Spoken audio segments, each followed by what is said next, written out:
تصنتوا معايا مزيان لهذا الكلام الخطير مهم جدا. تصنت باش نقول لكم بزاف الحوايج على الماضي ديالي. انا شنو كنت كنخدم قبل ما نتزوج بسي محمد؟ كانت عندي شركه. يعني ما تسمعوش الشركه يصحاب لكم عندي مقر وعندي نقول لكم عندي اتولي هنا ورشه. وكان عندي كارت فيزيت ديالي وعندي الاسم التجاري ديالي شيك شوك اكسسوارز. نعم، ركزوا معايا مزيان في الاسم التجاري ديالها لانه غادي نحتاجوه. ملي غنلقى ديك الكارت فيزيت ديالي لقيتها غادي نوريها لكم. لا كارت فيزيت مهمه حتى هي. بالنسبه للناس اللي كيقول لك لبنى عندها ماضي خايب ماشي مزيان ولا لو كان الله يا ودي، وحنا مازال ما تهمناك ما والو. حنا غادي نناقشوا معاك بامور اللي هي قانونيه بوثائق وادله كتثبت العكس ديال الكلام ديالك. خايب ولا خايفه من شي حاجه عندي في الماضي ولا حشمانه منها ما غنجيبش معايا النمره ديالي القديمه. انا ما بدلتش النمره. ركزوا معايا مزيان في هذه القضيه حتى هي ديال النمره، اي انه النمره ديالها اللي كانت عندها قبل ما انها تتزوج بكريشه هي نفسها اللي بقات عندها حتى من بعد ما انها تزوجات بكريشه. ديالي اللي كانت عندي في دارنا هي اللي جيت بها وباقيه وديما تليفوني محطوط وما عندي حتى حاجه نخاف منها. هذا غير توضيح بالنسبه للناس اللي كضرب في العيوب ديالي وكضرب بزاف الحوايج. هذه هي النمره اللي عندي في هذا كارت فيزيت. هذه هي ديال كارت فيزيت ديالي. شاهد معايا مزيان لا كارت فيزيت. المواد الاوليه باش كنخدم كانت كتجيني من اسبانيا وهي مواد اوليه ممتازه. طبعا بعت بزاف ديال الاكسسوارات من الصنع ديال اليد ديالي. ركزوا معايا مزيان في هذه القضيه هذه ديال الاكسسوارات. وقدر الله وتزوجت سبحان الله العظيم. السلام عليكم الخوت الحباب، كي داير؟ لاباس عليكم بخير واموركم مزيان. نتمنى انكم تكونوا بخير وعلى خير وبصحه جيده بطبيعه الحال. المهم اليوم رجعنا لكم معكم فيديو جديد. في هذا الفيديو هذا مهم وخطير جدا وبغيتكم انكم تعطيوني ودنيكم وتصنتوا معايا مزيان وتمشوا معايا دقه دقه، واللي زربان يطلق الفيديو يخليه خدام حتى يعاود انه يرجع ويتصنت لهذا الكلام هذا اللي خطير جدا. قبل ما ندخل الفيديو ديالنا كنشكروا الناس اللي راهم كيتابعوا فينا داخل الوطن وخارج الوطن. شكرا لكم بزاف بزاف على المتابعه ديالكم وعلى الاخلاص ديالكم من القناه. وكذلك كنشكروا جنود الخفاء اللي راهم واقفين معنا واللي بطبيعه الحال حتى هما كيديروا واحد الدور اللي هو جبار جدا باش حتى هما انهم كيكشفوا معنا الحقيقه ولو انه غير متابعين الا انهم حتى هما كيديروا البصمه ديالهم. فكنبغي انكم تبارطاجوا معكم هذا الفيديو هذا الماكسيموم ديال البارطاج، وكذلك تعطيونا اللايكات ديالكم وما تحاولوا انكم تنزلوا عندنا التعاليق وتقولوا لنا شنو بان لكم في هذا الشيء اللي غادي نسمعوه.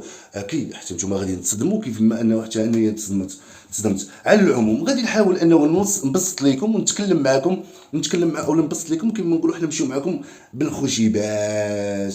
دونك تصنتوا معنا وقالت لكم بانه السيده الخدمه ديالها اي انه شنو كانت كتخدم، كانت كتبيع القلادات، كانت كتبيع داكشي ديال الاكسسوارات وكذا والمسائل وهذه. وتصنتوا معنا كذلك العنوان ديال المشروع ديالها شيك شوب بحال ما هكا هذه القضيه هذه.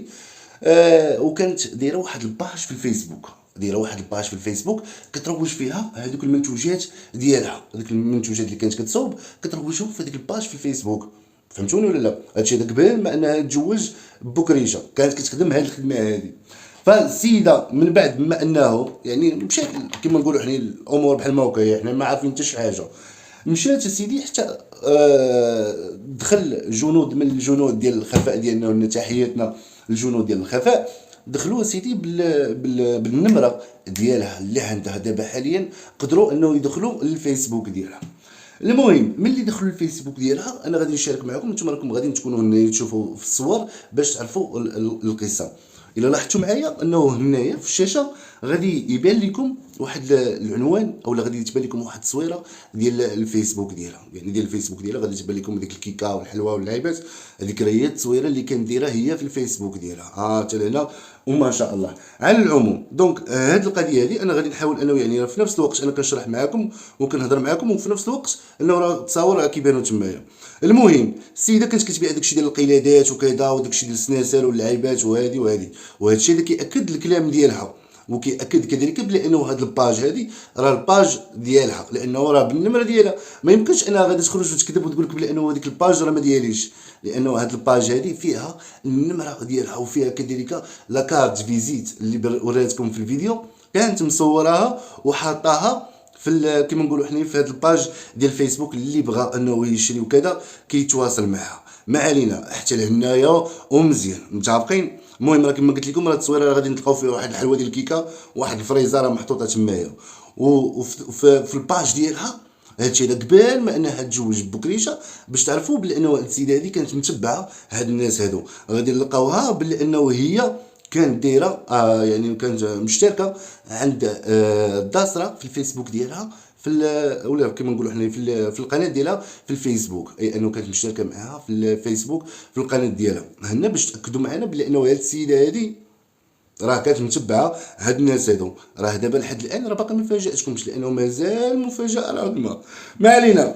السيده حتى لهنايا ومزيان غادي يقول لك الناس وحده باكا كتبيع في القلادات وباكا دايره مثلا حاطه لا كارت فيزيت ديالها والعيبات.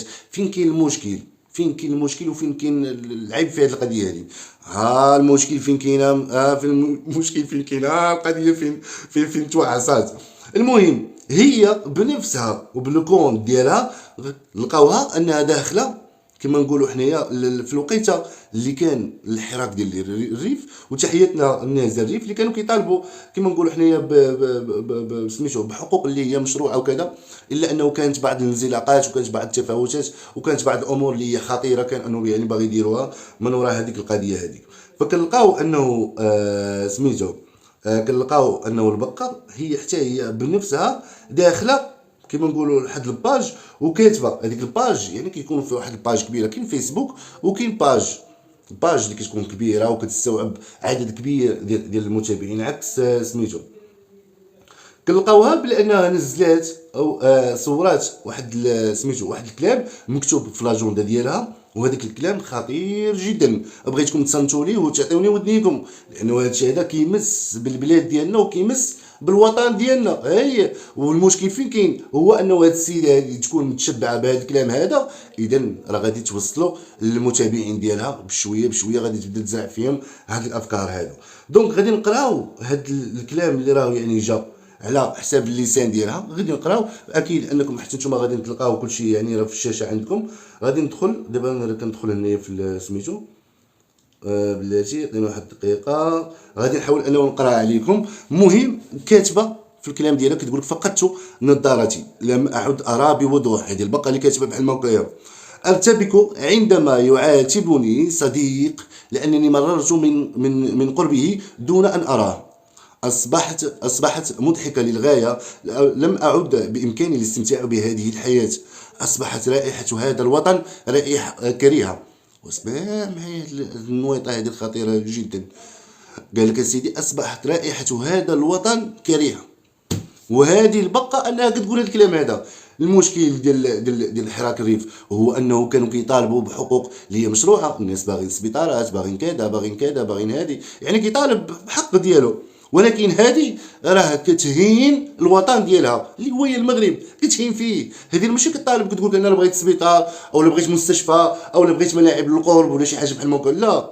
هذه راه كتهين في الوطن. اسمع شنو كتقول اصبحت رائحه هذا الوطن كريهه، نتنه تزكم الانوف. شو التعبير كيفاش داير؟ تعبير قاسي وواضح جدا، وهذا الشيء هذا كيمس بالوطن ديالنا.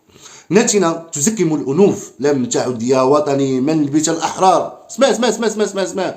يعني ولات حتى هي انها كتحرف النشيد الوطني. لم تعد يا وطني منبت الاحرار. اسمع القضيه هذه، وهذا كلام خطير جدا صراحه قال. ولا مشرق للانوار. يعني الناس كما نقولوا حنايا شي واحد مثلا بغى شي حاجه خصو ينوض يطالب بها. علاش؟ انه غادي يبغي يهين في الوطن ديالو. هذه ثاني حاجه. لم تعد يا وطني منبتا للاحرار. واسمع مزيان. ولا مشرق للانوار. صرت ملقا او لا ملقا للازبال. شوف الهضره كيفاش دايره. الوطن ديالنا ولا ملقا للازبال. راه كلشي مكتوب عندكم تما، انا كنقرا هنا وكلشي مكتوب هنا. انا صراحه مصدوم، صراحه مصدوم من هذا الكلام هذا، مصدوم صراحه. وشي وحده انها تكون عندها هذه الافكار هذه تجاه البلد ديالها، تجاه الوطن ديالها، كي بغيتي تكون انه يعني هذيك المتتبعين ديالها اشنو بغيتيها انها تمرر لهم من غير هذه الرسائل المشحونه كما نقولوا حنايا بعدم الاهتمام بالوطن، وبان الوطن ولا مزبله، ولا انه الرائحه ديالو ولات نتنه. تخيل معايا انها توصل بك الوقاحه باش انك تقول هذا الكلام هذا على الوطن ديالك انه ولات الرائحه ديالو وطن نتنه. فهذا كلام خطير جدا. وملهن لاصحاب العقال فدمت منتداه وحماه. هنا دخلت حتى في هذاك الشعار ديال النشيد ديالنا الوطني. وبدات انها كتحرف فيه. وتخيلوا انه يعني القانون انه كيعاقب هذه القضيه هذه ديال انه التحريف ديال النشيد الوطني، فهذه انه يعني كتحرف في النشيد الوطني، وهذا الشيء هذا كامل في الباج ديالها في الفيسبوك. يعني حنا راه ما جبناش شي حاجه من عندنا اولا كنتكلموا من فراغ او لا مثلا كنبغيو اننا نتهموها من فراغ، بل بالعكس يعني هنا ادله كتثبت بلا انه هذه السيده هذا الكلام هذا راه الكلام ديالها، وبلا انه هذا الشيء هذا راه صادر عليها هي، يعني هي اللي قالت هذا الشيء هذا. يعني هي راه اعترفت في الفيديو الاولاني بلا انه النمره ديالها اللي كانت بها في الحسيمه هي نفسها النمره اللي كانت جابتها معها في الوقيته اللي كانت كتبيع كما نقولوا حنايا كتبيع داكشي ديال القلادات وكذا، جابتها معاها مع بكريشه في الوقيته اللي كانوا تزوجات مع بكريشه. والا دخلتوا للصفحه دخلوا للصفحه ديالها في الفيسبوك غادي تشوفوا نتوما العنوان ديال داك سميتو ديال الفيسبوك ديالها، غادي تكتبوه غادي تدخلوا تما غادي تلقاو فعلا انه كاينين قلادات، فعلا انه يعني كاينين اكسسوارات، يعني كيثبت صحه الكلام ديالنا. كذلك هذيك لاكارت فيزيت اللي راه كانت حاطها تمايا، لانه هذيك النمره على ما اظن انها يعني مدخلاها سميتو بالكونترا. هذاك الشيء علاش ما فرطاتش فيها، لانه عندها بزاف ديال الناس كانت انها كتواصل معاهم. فهمتوني؟ ودابا راه يمكن انه لحد الان انه هذوك الناس اللي كانت كتواصل معاهم يمكن لحد الان انه باقا كتواصل معاهم.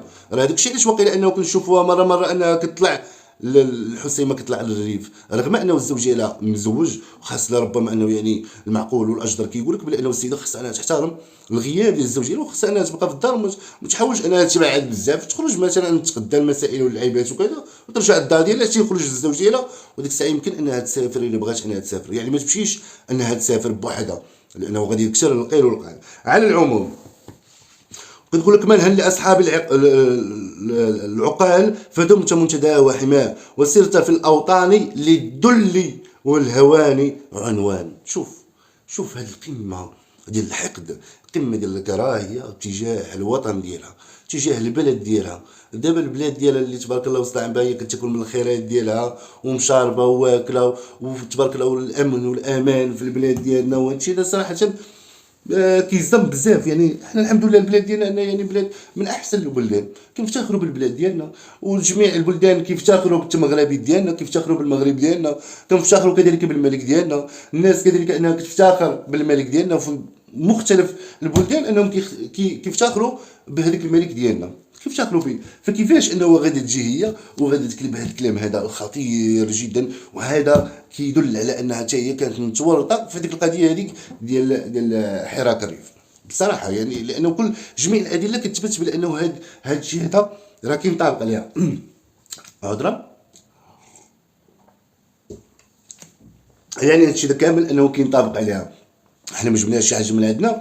النمره اللي قالت لكم راه هي نفسها النمره اللي دخلنا بها الكونت ديالها في الفيسبوك، وهي نفسها الكونت اللي في الفيسبوك دخلنا ولقينا السناسل والقلادات والمسائل، ولقينا كذلك هذيك لاكارت فيزيت، مما كيدل بلا انه هذيك الباج راه ديالها. ولكن باش انك تدخل وتلقى هذا الكلام هذا في الباج ديالها، راه هذه هي الصدمه الكبيره، هذه هي الصدمه الكبيره. انا ما عرفتش رده الفعل ديال هذوك الناس اللي راهم يعني كيتفرجوا فيها، ما عرفتش كيفاش انا رده الفعل كي غادي تكون ديالهم، لانهم هما كيدعموها وواقفين معاهم، فراه اكيد انه راه غادي يكونوا مشاركين معاها، لانه هي راه تابعين ليها. واش فهمتوا ولا لا؟ هنا راه مشكل. بنادم خصو يرد بالو يعرف شكون اللي كيدعم، ويعرف لما كيصيفط الفلوس ديالو. باش نكون واضح معكم، لانه دابا مثلا وحده بحال هذه وعندها هذا التوجه وعندها هذه الفكره وعندها هذا الحقد والكراهيه تجاه الوطن ديالها، دونك شنو غادي تسنى منها؟ انها تقدم للبلاد ديالها، ولا انها تقدم لهذوك المتابعين ديالها. من خطا انها تزرع فيهم هذا السم ديالها وهذا الكره ديالها تجاه الوطن ديالها. فاللي سمعتوا بان عمرها ما قالت شي كلمه زوينه في الفيديوهات ديالها او في اللايفات ديالها على البلاد ديالنا، ما عمرها قالت شي كلمه زوينه والو، دائما انها جامعه وطاويه. ومع العلم بالله انه كانت ديجا سبق وكانت خرجت في فيديوهات هي وبكريشه فاش مشاو الريف وهازين الرايه ديال الريف وفرحان، وشفناها بانه واحد الفرحه كبيره جدا، تقول بحال السيده مشات للعمره. فكان هذا هو لا فيديو ديالنا. المهم راه كما شفتوا معنا انه تكلمنا معكم بالادله، تكلمنا معكم بوثائق، بشي حاجه اللي هي ملموسه. يعني احنا ما جيناش وتكلمنا من الفراغ، بل بالعكس انه كنتكلموا معكم بشي حاجه اللي هي ملموسه. وهذوك الناس اللي راهم انه كيدعموا واللي واقفين معاها هما بعد اخبارها في راسكم، اخبارها في راسكم. اي واحد انه كذا وكذا راه غادي يتحاسب، راه مسائل قانونيه. راه هاد الامور هذه راه خطيره جدا، راه امور غادي كتاخذ واحد الابعاد اللي هي خطيره. فإلا لاحظتوا بانه راه نهار على نهار انه هاد البقعه هذه كتزيد انها كنكتشفوا فيها بزاف ديال الحوايج. زيد عليها هذيك الجروب اللي راهو دايره واللي باكا انها كما نقولوا حنا كتبروفيتي في عباد الله تمايا، ومزيده واحد عباد الله تمايا اللي باكين انهم حتى هما بدورهم انهم هما كيبروفيتيو في عباد الله وكيجيبوا لها الفلوس انا بعدا. دونك راه هاد القضيه هذه ديال البقه راه ولات انها غادي تاخذ واحد الطابع ديالها خاص وغادي تمشي ابعد من ذلك. راه مشكل بنادم انه يرد البال ديالو، وكنتسناو منها انها تخرج وتوضح لينا، انها تخرج وتوضح لنا، لان هذا الكلام هذا خطير جدا. باش غادي نكون انا مثلا كمتابع كنتابع مثلا واحد السيد او واحد السيده وعنده هذا الفكر وعنده هذا التوجه تجاه البلد ديالو تجاه الوطن ديالو، هذا راه مشكل كبير، هذا مشكل كبير. يعني بغينا نقولوا بانه هذوك الناس اللي متبعين كاملين راهم كاملين ما كيعملوش الوطن، كاملين ما كيبغيوش الوطن. وهذا هو المشكل الكبير، هو انه حاولنا كنلقاو بانه البقاء انا من نهار جات وهي الشوهه والفضيحه، من نهار جات وهي الشوهه والفضيحه.